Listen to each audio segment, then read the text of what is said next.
Excellencies, ladies and gentlemen, greetings.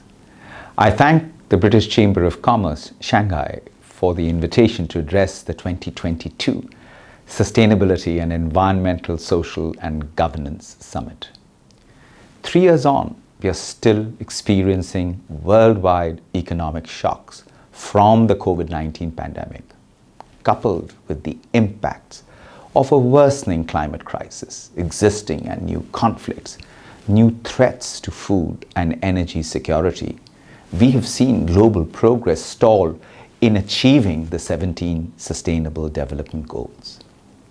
In the remaining years of the decade of action, all sectors of society, including governments, the private sector, civil society, and individuals, need to mobilize to confront these challenges and realize the promise of the 2030 Agenda for Sustainable Development. The Environmental, Social and Governance Framework, also known as the ESG framework, can support this by allowing companies and investors to understand how organizations can manage risks and opportunities around sustainability issues. Looking beyond the risk management, adopting this lens in tandem with targets set by the Sustainable Development Goals can be a driver for innovation and create long-term value for business and society. The ESG investment market in China has developed rapidly over the years, as seen as an increasing trend of voluntary ESG reporting. This occurs as China works to fulfill key goals around green development, most notably its pledge to reach peak carbon emissions before 2030 and carbon neutrality before 2060. ESG reporting, an emerging global trend, is now ascending in China, allowing companies to also transition to a low-carbon business model.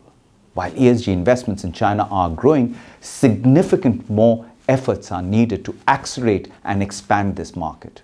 Beyond ESG considerations, it remains critical that all businesses in China work to adopt the Sustainable Development Goals in full to drive the longevity of their business model from the supply chain to production lines, distribution networks, and so forth.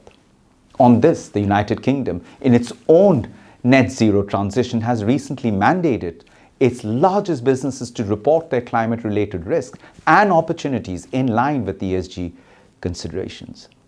This is a very welcome development. Despite the concrete actions that have taken place, there is a real risk that ESG and Sustainable Development Goals are only addressed performatively or solely as a public relations instrument. All stakeholders, including relevant industry associations and chambers of commerce, should get together and agree upon compliance standards to ensure that there is no risk of greenwashing. Ladies and gentlemen, the United Nations and China is committed to supporting these efforts to allow further consensus in this area between China and countries such as the United Kingdom. Profit should not come from creating the world's problems, but from solving them. Here, the United Nations Global Compact is the flagship United Nations agency for responsible businesses and the world's largest corporate sustainability initiative, supported by nearly 16,000 corporate members from over 160 countries, including almost 600 companies from China and about 850 from the United Kingdom. During the past 22 years, the United Nations Global Compact has helped the private sector find entry points to United Nations partnerships and advance the implementation of the Sustainable Development Goals. It has also allowed the United Nations system to better engage the private sector while mainstreaming the 10 principles of the United Nations Global Compact in human rights, labor, environment, and anti-corruption.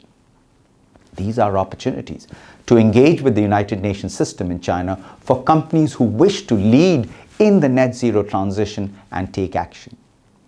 This year, I attended the 2022 Leaders Summit China plenary session to encourage private sector action on sustainability and feature innovative examples of how multi-stakeholder partnerships are unlocking new business opportunities in capital while also driving impact on the ground. We are keen to see further collaboration around this.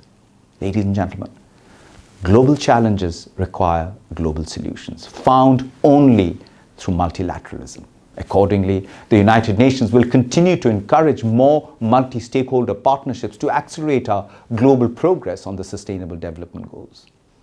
I wish you all very productive deliberations at today's summit. Thank you very much. 谢谢。